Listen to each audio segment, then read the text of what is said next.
Jumpa lagi kita bersama saya Andi Malarangang dalam bincang-bincang tentang politik dan negara.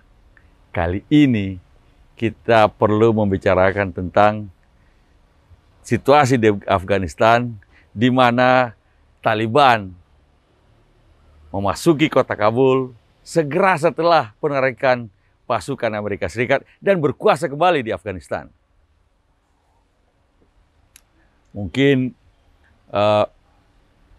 Presiden Biden di Amerika itu mungkin tidak menyadari bahwa begitu cepatnya Taliban kemudian mengambil alih kota Kabul dan kemudian menduduki istana kepresidenan. Bahkan Presiden Ashraf Ghani terbang melarikan diri. Entah di mana dia sekarang. Nah, 20 tahun Amerika berkuasa menduduki Afghanistan dan kemudian mendukung pemerintahan yang tadinya ada Presiden Hamid Karzai kemudian diganti oleh Ashraf Ghani melalui pemilihan umum, menciptakan sebuah negara demokrasi di Afghanistan dengan tentu saja pemimpin-pemimpin Afghanistan yang dianggap pro-barat, yang kemudian ternyata tidak bisa bertahan lama. Bahkan Amerika juga melatih, mempersenjatai dengan senjata-senjata modern dengan biaya $300 juta per hari selama 20 tahun. Kira-kira lebih dari $2 triliun yang telah dibelanjakan oleh Amerika Serikat selama 20 tahun perang di Afghanistan. Dan juga sia-sia akhirnya. Karena rejim yang berkuasa di Kabul hanya mampu bertahan kalau tetap ada pasukan Amerika yang menopang mereka bersama-sama dengan pasukannya sendiri. Pasukan Amerika sempat lebih dari 100.000 pada suatu ketika, walaupun akhirnya menyurut tinggal 10.000 barangkali, dan sekarang ini segera akan ditarik mundur semuanya. Paling-paling sekarang hanya di sekitar airport saja dan mengatur bagaimana orang-orang yang ingin keluar dari Afghanistan, pendukung-pendukung rejim yang jatuh untuk melarikan diri, menyelamatkan diri barangkali ke negara-negara, apakah negara-negara barat atau negara-negara lain. Yang menarik adalah bahwa Afghanistan dulu pernah diduduki oleh Uni Soviet. Kemudian atas bantuan Amerika, Uni Soviet juga akhirnya terusir dari Afghanistan. Datang lagi Amerika Serikat sesudah peristiwa 9/11 tahun 2001. Ketika serangan melalui pesawat terbang ke Twin Tower di New York, yang kemudian membuat Amerika ingin mengejar pelaku-pelaku mereka. Yang disinyalir adalah Al-Qaeda, yang kemudian bersembunyi di Afghanistan atau diberikan perlindungan di Afghanistan oleh rejim yang kali itu berkuasa, Taliban. Jadi Taliban pernah berkuasa di Afghanistan. Kemudian terusir ketika diserang oleh Amerika Serikat dan Taliban terusir dari kekuasaan di Afghanistan. Sekarang setelah 20 tahun kemudian Taliban bisa kemudian kembali berkuasa di Afghanistan. Nah, apa pelajaran bisa kita lihat dari situasi atau peristiwa di Afghanistan ini? Kekuatan-kekuatan asing memang tidak mungkin bisa bertahan lama di Afghanistan. Situasi geografis di Afghanistan membuat tidak mungkin bisa. Bahkan Amerika Serikat, Uni Soviet ingin berkuasa atau menduduki Afghanistan dalam waktu yang lama, tidak mungkin, karena perang gerilya melalui di gunung-gunung dan sebagainya sangat menyulitkan sekali. Tetap harus, Anda tidak bisa tetap di udara, harus tetap dari daratan, dan ketika berada di daratan dengan situasi bergunung-gunung, susah untuk menaklukkan Afghanistan. Yang kedua mungkin juga adalah bahwa apapun rejim yang ditopang untuk berkuasa, baik pada waktu Uni Soviet, ada rejim yang ditopang berkuasa di sana, juga di Afghanistan dalam pengaruh Amerika Serikat membentuk rejim demokratik, paling tidak dalam tanda kutip, yang kemudian ternyata tidak mampu mengakar, terutama melalui faksi-faksi etnis yang ada di sana, tidak mampu mengakar, tidak mampu berkuasa sampai di pedesaan, hanya di kota-kota besar saja, seperti Kabul. Dan akhirnya terus-menerus harus didukung oleh baik militer maupun keuangan dari Amerika Serikat. Lama-lama tentu saja orang Amerika Serikat dan pemerintah Amerika Serikat capek juga dengan harus membiayai dan kemudian korban-korban yang tewas, tentara-tentara Amerika Serikat yang tewas di Afghanistan. Bukan hanya Amerika Serikat, beberapa sekutu Amerika Serikat juga hadir di Afghanistan, Inggris, dan beberapa negara-negara lain juga. Nah, karena itu rejim semacam itu tidak sustainable. Memang Amerika Serikat pernah berhasil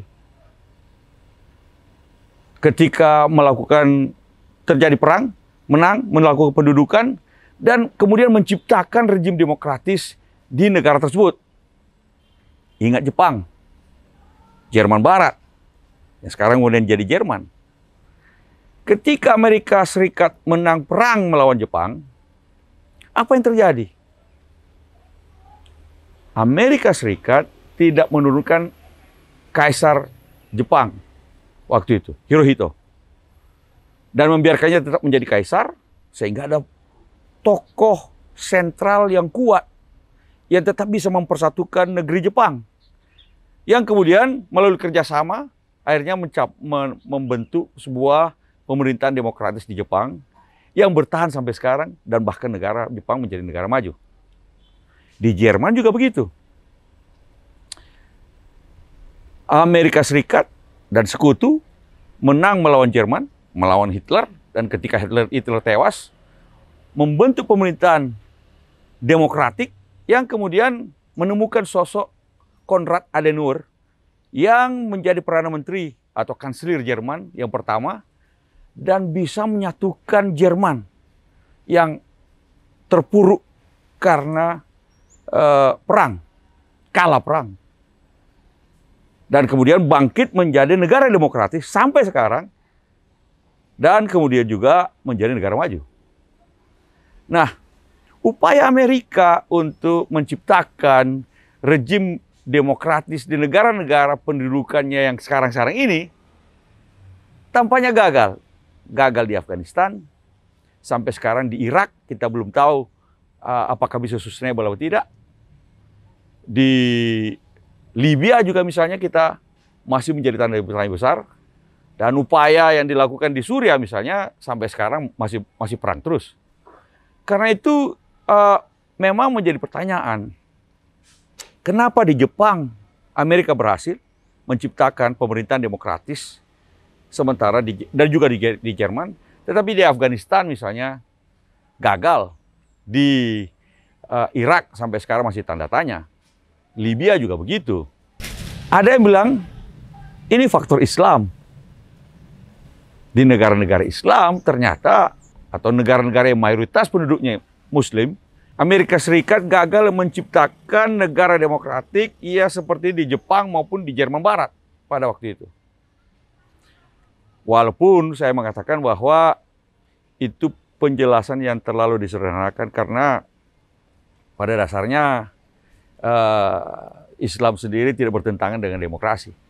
Yang masalahnya adalah bagaimana proses pendudukan itu dilakukan, bagaimana pembentukan rejim demokratik yang ada di Afghanistan misalnya, ataupun di Irak, ataupun di Libya. Apakah ada tokoh yang kuat yang bisa mempersatukan negeri itu dan dipercaya publik sebagai pemimpin negeri itu, dan kemudian membuat demokrasi menjadi mengakar di negara-negara tersebut. Kalau kita lihat kasus Afghanistan, jelas tidak. Orang seperti Ashraf Ghani terpilih 2 kali, walaupun dengan proses pemilihan yang jauh dari sempurna, tetapi juga bukan orang yang tepat untuk memimpin negeri. Dia sudah berada di luar Afghanistan sudah sekian lama dan juga tidak mengenal dengan baik barangkali negerinya, dan tidak mendapat dukungan mayoritas dari berbagai macam elit-elit atau kelompok-kelompok kekuatan yang ada di Afghanistan. Bahkan boleh dikata, apalagi dengan Taliban misalnya. Nah, tidak ada pemimpin, baik itu Hamid Karzai maupun juga Ashraf Ghani, mampu menarik kembali Taliban menjadi bagian dari proses demokratik. Sekarang Taliban berkuasa kembali. Pertanyaannya adalah, apakah Taliban bisa memperbaiki atau tidak mengulangi kesalahannya ketika dia berkuasa dulu? Kita masih ingat ketika Taliban berkuasa, perempuan tidak boleh bekerja, perempuan tidak boleh sekolah, atau pembatasan-pembatasan tentang hak perempuan. Itu sangat keras dan membuat masyarakat Afghanistan sendiri tidak tahan atau tidak menyukai pemerintahan semacam itu. Mereka takut memang. Tapi pada dasarnya ketika Amerika datang awalnya, mereka sebagian menyambutnya sebagai era baru Afghanistan. Banyak kesalahan-kesalahan lagi yang dilakukan oleh rejim Taliban pada waktu dulu. Baik itu menyangkut hak asasi manusia, menyangkut juga berbagai macam politik luar negerinya yang bermain-main dengan Al-Qaeda misalnya. Kita lihat apakah rejim baru Taliban misalnya bisa atau tidak mengulang kesalahannya dan bisa membentuk sebuah pemerintahan yang bisa didukung oleh semua pihak di Afghanistan. Bagi kita rakyat Indonesia, siapapun sebenarnya yang berkuasa di Afghanistan hendaknya ditentukan oleh rakyat Afghanistan sendiri. Proses demokrasi di Afghanistan mestinya juga melibatkan semua pihak, termasuk Taliban. Dan kita harapkan Taliban ketika berkuasa juga tetap membuka ruang demokrasi bagi siapapun yang kelompok-kelompok yang ada di Afghanistan, kekuatan-kekuatan politik yang ada di Afghanistan. Kita harapkan juga Taliban tidak mengulangi kesalahan dengan melakukan persekusi terhadap musuh-musuh politiknya. Kita harapkan bahwa Afghanistan dengan kembalinya Taliban tetap membuka ruang bagi suara rakyat Afghanistan melalui proses demokrasi. Mungkin tidak sempurna.